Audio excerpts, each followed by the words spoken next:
नमस्कार, आप देख रहे हैं 9 भारत टीवी न्यूज। राष्ट्र की आवाज संवाददाता विजय कृष्ण की रिपोर्ट भदोही से। और कब डिस्कस 5 अप्रैल 2026 से शुरू होकर के 11 अप्रैल 2026 तक समय कब शाम को 4 बजे से 7 बजे तक।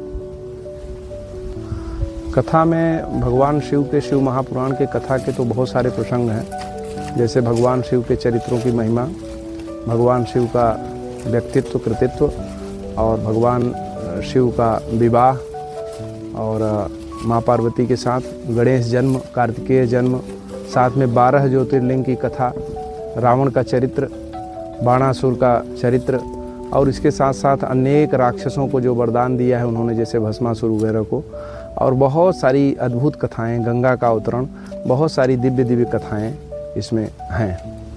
युवाओं के लिए क्या कहना चाहेंगे, क्योंकि युवा आजकल कथा से दूरी बना रहे हैं या धर्म कार्य से दूरी बना, उनके लिए क्या कहना चाहेंगे? देखिए, युवा जो है हमारे समाज का रीढ़ है। अगर युवा व्यवस्थित होता है, युवा सही रहता है, युवा समृद्ध रहता है, युवा सही मार्ग पर चलता है तो पूरा सनातन सही मार्ग पर चलता है। इसलिए युवाओं के लिए अति आवश्यक है कि भगवान की ऐसी कथाओं से वो जुड़ें और जुड़ करके उससे शिक्षा प्राप्त करें और अपने समाज को एक दिशा दें, क्योंकि युवा के कंधे पर ही संपूर्ण सनातन की जिम्मेदारी है। अभिभावकों के बारे में देखा जाता है कि अभिभावक ज़्यादातर अपने बच्चों को धर्म कार्यों से विरक्त रखते हैं, उनको धर्म कार्यों में ले जाना पसंद नहीं करते, उनके लिए क्या समझ? अभी मैं एक दिन पहले एक न्यूज़ देख रहा था, मैंने अपने वाल से शेयर भी किया कि एक दंपति, एक परिवार, माता पिता बुजुर्ग, उनके बच्चे अमेरिका में थे और उनके बच्चे को बिल्कुल पता नहीं था या उन्होंने फ़ोन भी नहीं किया। उनके माता पिता दोनों ही मर गए थे और उनके शरीर में कीड़े पड़ गए थे और बाद में पुलिस को किसी तरह से पता चली तो उन्होंने निकाला। तो हम अभिभावकों को ये संदेश देना चाहेंगे कि क्या अपनी गति ऐसी ही करवानी है या हमको वृद्धाश्रम जाके रहना है? अगर ऐसा करना है तो बेशक आप जैसे चाहें वैसे करें, नहीं तो युवाओं को अपने सनातन संस्कृति से जोड़ें।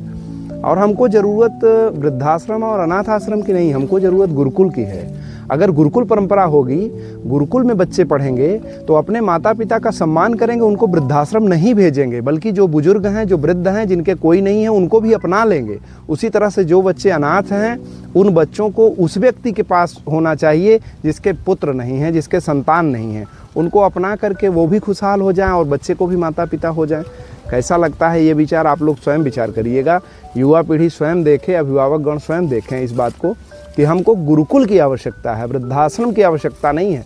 वृद्धाश्रम पर अगर हम जोर देंगे तो हम अपने अंतिम संस्कार करवाने के लिए जैसे कंपनियां अभी खुल रही हैं, ऐसी कंपनियों को बढ़ावा देने का कार्य कर रहे हैं और ये भारत के लिए इतना शर्मनाक है कि इससे शर्मनाक कुछ नहीं हो सकता कि अंतिम संस्कार के लिए भी हमको किसी कंपनी की ज़रूरत पड़ रही है, किसी खरीदे हुए व्यक्ति की ज़रूरत पड़ रही है।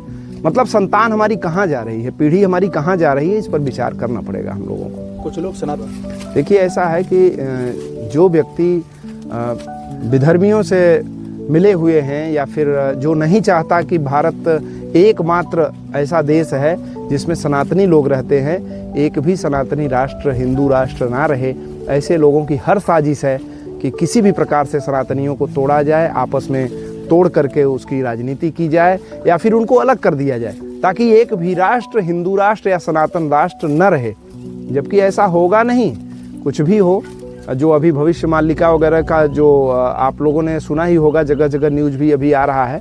भविष्य मालिका में स्पष्ट है कि 2025-26 से लेकर के 2032 तक ऐसा समय आ रहा है कि लोगों को मजबूरन चाहे किसी भी तरह से भगवत प्राप्ति की तरफ, भगवान के नाम उच्चारण की तरफ, सनातन की तरफ लौटना ही पड़ेगा, कोई दूसरा रास्ता नहीं है। महाराज जी, इस कार्यक्रम क्या रहेगा? इस कार्यक्रम का उद्देश्य यही है जो अभी आप लोगों ने प्रश्न किया है। यह उद्देश्य यही है कि हम अपने सनातनियों को जागृत करें, हम अपने युवाओं को, युवा पीढ़ी को एक संदेश दें कि हम सनातनी होकर के कट्टर सनातनी बने और सनातनी के प्रति अपनी भावनाओं को इतना मजबूत कर लें कि हमको कोई तोड़ न सके और सभी लोग अपने माता पिता, अपने गुरुजनों का आशीर्वाद लेते रहें, उनकी सेवा करते रहें। और हमारे जो भारत में अभी वृद्धाश्रम की बाढ़ आ रही है, अनाथ आश्रम की बाढ़ आ रही है, चारों तरफ इसकी आवश्यकता न पड़े, गुरुकुलों का उदय हो। उनके लिए भी कोई संदेश होगा? उसका कारण ये है कि बराबर पैसा पैसा पैसा पैसा, धन धन धन धन करते रहे और कोरोना काल ने समझा दिया कि 1 रुपया भी कोई लेकर न जा सका, और जिनके पास जितना ज़्यादा पैसा था, मैं डंके की चोट पे कहता हूँ, वो उतना ही अधिक परेशान रहे और उनको अधिक से अधिक गैस सिलेंडर की आवश्यकता पड़ी, ऑक्सीजन सिलेंडर की आवश्यकता पड़ी। उसका कारण यही था कि उनका पैसे का मद, पैसे का अहंकार चूर्ण करने के लिए, उसको खराब करने के लिए, उसको नष्ट करने के लिए प्रकृति ने एक ऐसा माया जाल बिछा दिया कि लोगों को मजबूरन ही सही, लेकिन धन वालों की औकात समझ में आ गई। तो अगर आपके पास धन है तो मैं तो यही कहूँगा कि धन को धर्म में लगाइए, नहीं तो हॉस्पिटल जाने के लिए तैयार रहिए, नहीं तो मुकदमे लड़ने के लिए तैयार रहिए, नहीं तो ऐसे ऐसे रोगों को झेलने के लिए तैयार रहिए जिससे आपका कमाया हुआ संपूर्ण जीवन का धन उसमें जाने वाला है।